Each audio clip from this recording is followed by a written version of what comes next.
చనిపోయాను. నా ఆత్మ నా శరీరం నుంచి బయటకు వచ్చేసింది. కానీ నా దేహంలో, నా గర్భంలో ఉన్న నా శిశువు ఇంకా ప్రాణంతోనే ఉన్నాడు.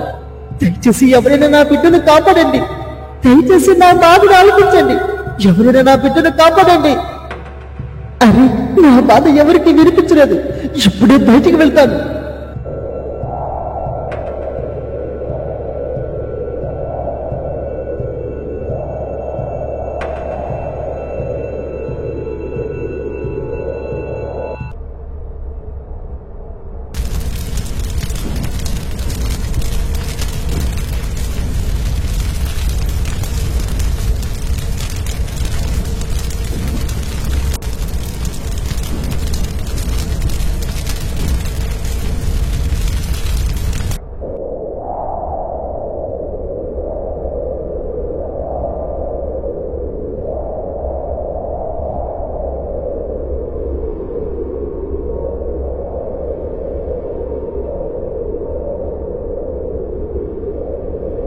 మునుపటి భాగంలో ఈ వసుంధర అత్తమామలతో పాటు తన భర్త కూడా డబ్బు మీద ఉన్న వ్యామోహంతో ఈమెను ఎలాగైనా సరే వదిలించుకోవాలని చెప్పి అతి కిరాతకంగా ఒకరోజు రాత్రి ఆమె మెడకు తాడును కట్టి ఈడ్చుకుంటూ వెళ్లి వాళ్ళ ఇంటి వెనకాల ఉన్న భయంకరమైన బావిలో పడివేసి ఒక పెద్ద రాయిని తన తలపై కొట్టి అక్కడికక్కడే చంపేశారు.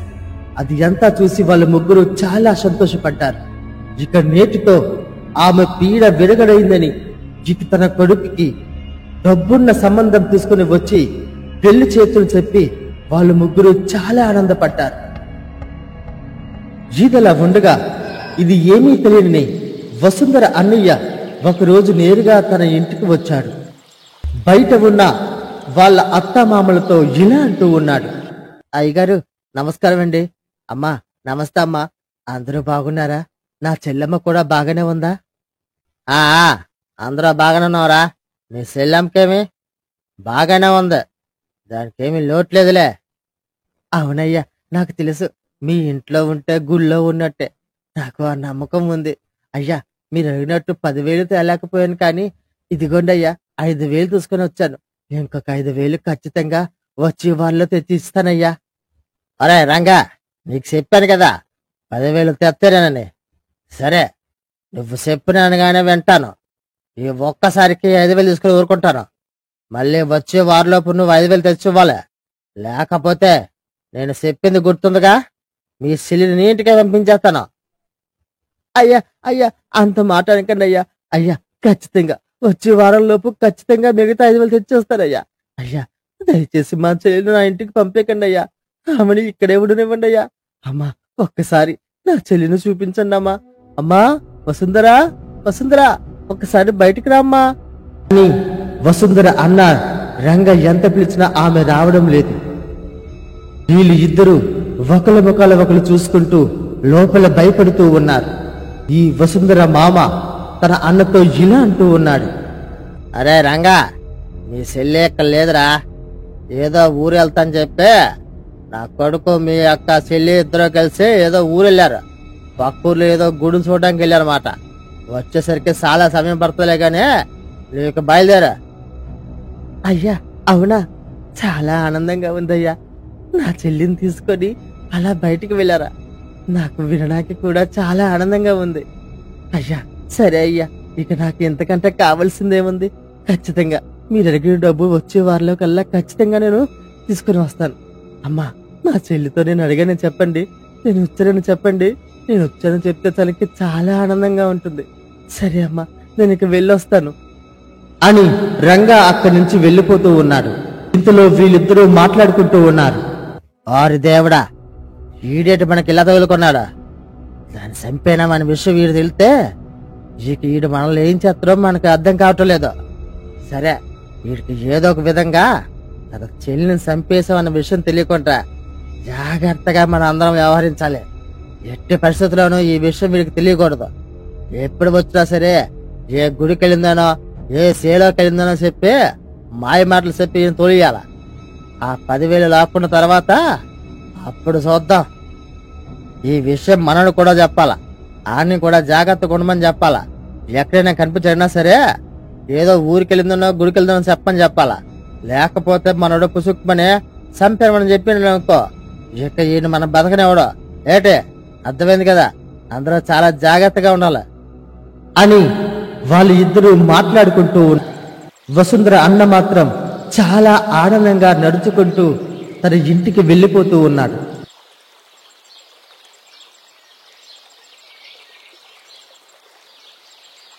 ఇంతలో వసుంధర అన్నకు ఎదురుగా తన ఊరు వ్యక్తి ఒకడు ఎదురయ్యారు. అతను ఈ యొక్క రంగతో ఇలా అంటూ ఉన్నాడు. అరే రంగా, ఎక్కడికి వెళ్ళి చూస్తున్నావురా? చాలా ఆనందంగా ఉన్నావు. ఈ మధ్య నీ మొక్కలో ఎప్పుడూ ఇంత ఆనందం చూడలేదురా. ఎక్కడి నుంచి వస్తున్నావు ఏంటి? మీ చెల్లెల అత్తగారి నుంచి ఏట్రా? అరే శ్రీను, అవునరా అవును, నేను మా చెల్లి వాళ్ళ అత్తరింటికి వెళ్ళి వస్తున్నాను. అక్కడ వాళ్ళు తనని బాగా చూసుకుంటున్నారురా. ఎప్పుడు చక్కగా హాయిగా ఉంటుంది. నా చెల్లిని మా బావగారు కలిసి ఇద్దరు ఎక్కడికో వెళ్ళారంట. నాకు ఆ మాట వింటేనే చాలా ఆనందంగా ఉంది. డబ్బున్నోళ్ళు నా చెల్లిని చూస్తారో చూడరు అనుకున్నాను, కానీ బాగా చూసుకుంటున్నారా. నాకు ఇంతకంటే ఇంకా ఆనందం ఏముంది చెప్పు. అందుకే నా మొక్క ఈ మధ్య ఆనందంతో ఎలిగిపోతుందిరా. అవును అవునరా రంగా, నువ్వు చేసిన సంబంధం గొప్ప సంబంధం. నీకు చూస్తే డబ్బులు లేవని చెప్పి మేము కూడా చాలా భయపడ్డాం. కానీ నువ్వు అనుకున్న దానికంటే చాలా బాగానే జరుగుతుంది అక్కడ. సరే సరే, అంతకంటే ఏం కావాలరా మనకి? మీ చెల్లి హాయిగా ఉంటే చాలు అని వాళ్ళు ఇద్దరు మాట్లాడుకుంటూ ఉన్నారు. ఇంతలో సరిగ్గా రాత్రి సమయం అయింది. ఈ పొట్టు దెయ్యం యథావిధిగా ఊరి చివరిని ఉన్న చెట్టు వద్ద కూర్చుని ఈ రోజు ఎలా అయినా సరే వచ్చి ఆ భయంకరమైన రూపాన్ని పట్టుకొని బంధించాలని చాలా ఎదురు చూస్తూ ఉంది ఈ యొక్క పొట్టు దెయ్యం.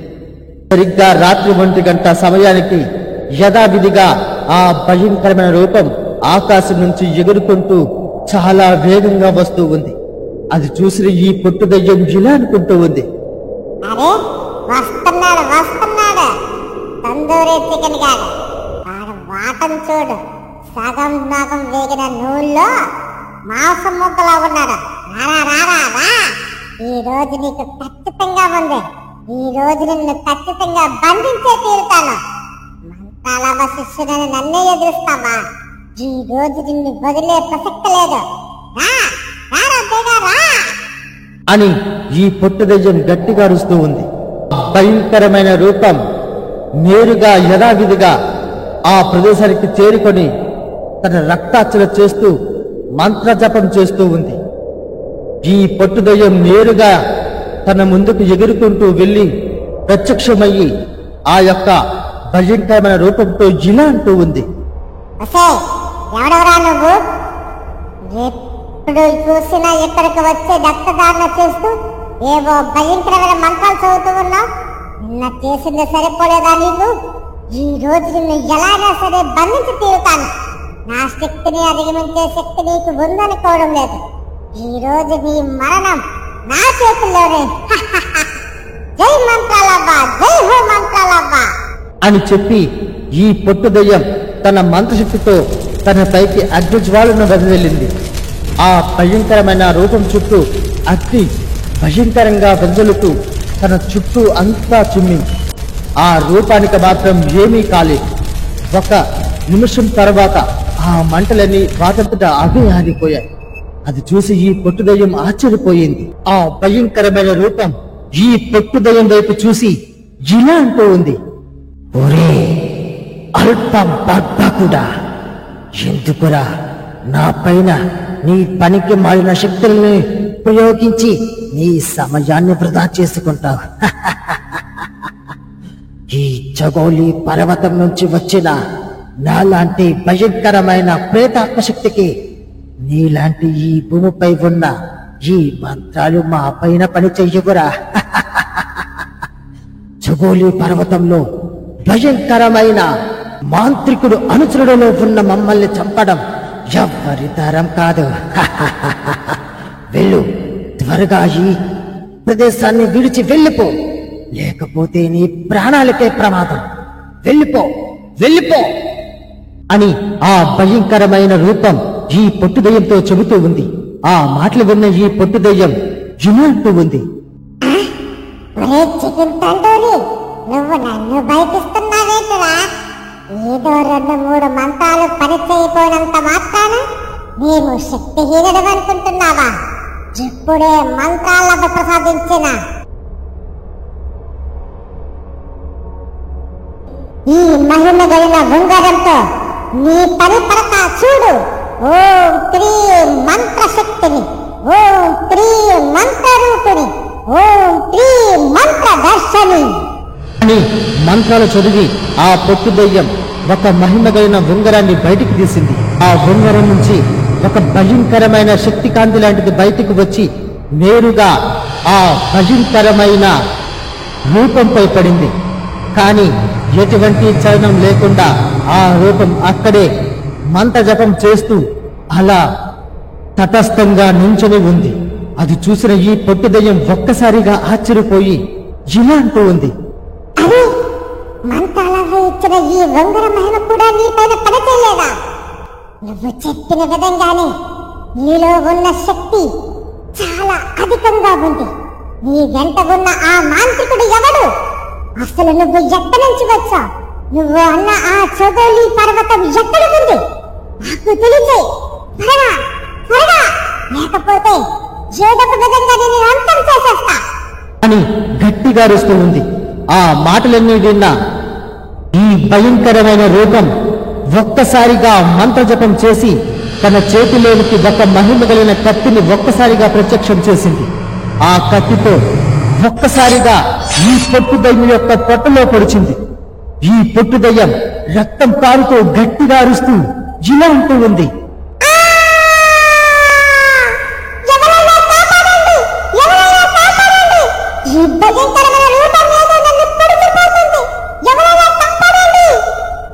అని ఆ పొట్టు దయ్యం చాలా గట్టిగా అరుస్తూ ఉంది. అని ఆ భయంకరమైన రూపం ఈ పొట్టు దయ్యాన్ని ఒక్కసారిగా కత్తితో పొడిచి గాల్లో ఎగురుకుంటూ నేరుగా ఆకాశంలో ఎగిరిపోతూ ఉంది.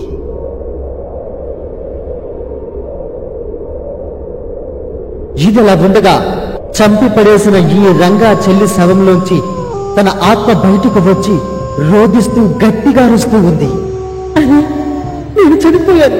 నా ఆత్మ నా శరీరం నుంచి బయటకు వచ్చేసింది. కానీ నా దేహంలో, నా గర్భంలో ఉన్న నా శిశువు ఇంకా ప్రాణంతోనే ఉన్నాడు. దయచేసి ఎవరైనా నా బిడ్డను కాపాడండి. దయచేసి నా బాధను ఆలకించండి. ఎవరైనా నా బిడ్డను కాపాడండి.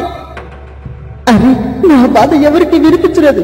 ఇప్పుడే బయటికి వెళ్తాను అని చెప్పి ఆ ఆత్మ ఒక్కసారిగా ఆ బావిలోంచి బయటికి వచ్చి గట్టిగా అరుస్తూ ఉంది, ఎవరైనా ఉంటే నా బిడ్డను కాపాడండి. దయచేసి నా రోదన వినండి. నా బిడ్డను కాపాడండి. నా బిడ్డ ఇంకా ఊపిరితోనే ఉన్నాడు. దయచేసి నా శవాన్ని బయటికి తీసి నా గర్భంలో ఉన్న ఆ బిడ్డను కాపాడండి అని ఆ ఆత్మ గట్టిగా ఏడుస్తూ రోధిస్తూ ఉంది.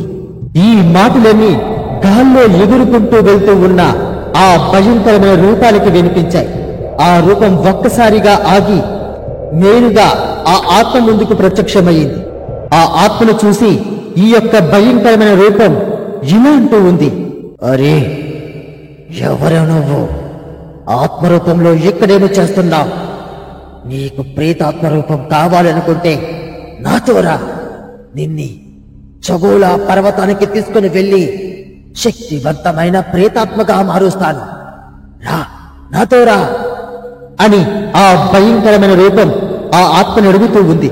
ఆ మాటలు విన్న తను ఇలా అంటూ ఉంది, అది ఎక్కడికైనా వస్తాను, కానీ నాకు మీరు ఒక సహాయం చేసి పెట్టాలి. నా శవం నూతిలో పడి ఉంది. నా గర్భంలో నా బిడ్డ ప్రాణాలతోనే ఇంకా ఉన్నాడు.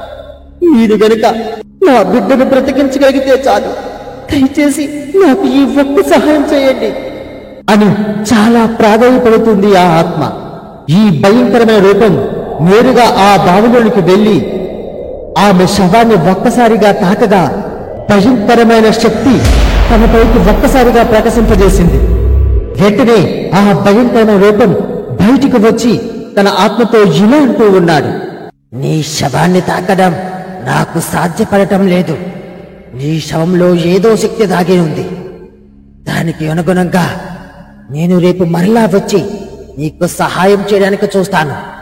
తరువాత నువ్వు మా ప్రేతాత్మల్లో కలిసిపోవాలి. నువ్వు సిద్ధమే అని చెబితే నేను ఆ పనిలో ఉంటాను అని ఆ భయంకరమైన రూపం ఈ ఆత్మతో చెబుతూ ఉంది. ఆ మాటలు విన్న తన ఆత్మ జిలా అంటూ ఉంది, అరే చెప్పాను కదా, ఎలా అయినా వస్తా, నా బిడ్డను కాపాడు. నీ ప్రేతాత్మలో నేను లీనమైపోతాను, దయచేసి నా బిడ్డను కాపాడు అని ఆ ఆత్మ ఆ భయంకరమైన రూపంతో మాట్లాడుతూ ఉంది. సరేని చెప్పి ఆ భయంకరమైన రూపం నేరుగా ఆకాశంలో ఎగురుకుంటూ వెళ్లి ఒక్కసారిగా అదృశ్యమైపోయింది. ఈ ఆత్మ మాత్రం గాల్లో ఎగురుకుంటూ తన అత్తామామల ముందుకు వెళ్లి కోపంగా అరుస్తూ ఇలా అంటూ ఉంది, ఒరే పాపాత్ములారా, డబ్బు తెలవని సంగతితో నన్ను ఇంత దారుణంగా చంపేశారా? ఈ సంగతి మా నీకు ఎలా అయినా తెలిస్తే మిమ్మల్ని చంపుకు తినేస్తాడు. మీరు మనుషులు కాదు, రాక్షసులు. నాకు గనుక ఆ దేవుడు శక్తిని అందిస్తే మిమ్మల్ని అందరినీ చంపేస్తాడ్రా అని చాలా గట్టిగా అరుస్తూ ఉంది.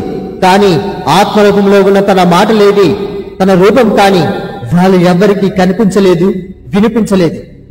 ఆ ఆత్మ మాత్రం తనలో తాను జిలా అనుకుంటూ ఉంది, అరే ఇక వీళ్ళతో మాట్లాడి ఏ లాభం లేదు, నేను ఊళ్ళోనికి వెళ్ళి ఎవరికైనా కనపడతానా లేదా నా మాటలు ఎవరికైనా వినపడతాయేమని ఒక్కసారి ప్రయత్నం చూస్తాను అని చెప్పి ఆ ఆత్మ నేరుగా గాల్లోకి ఎగురుకుంటూ ఊరు అంతా తిరుగుతూ ఉంది. ఎక్కడైతే ఈ పొట్టు దెయ్యం కత్తిపోటుతో పడి ఉందో ఆ ప్రదేశానికి చేరుకుంది ఈ యొక్క ఆత్మ.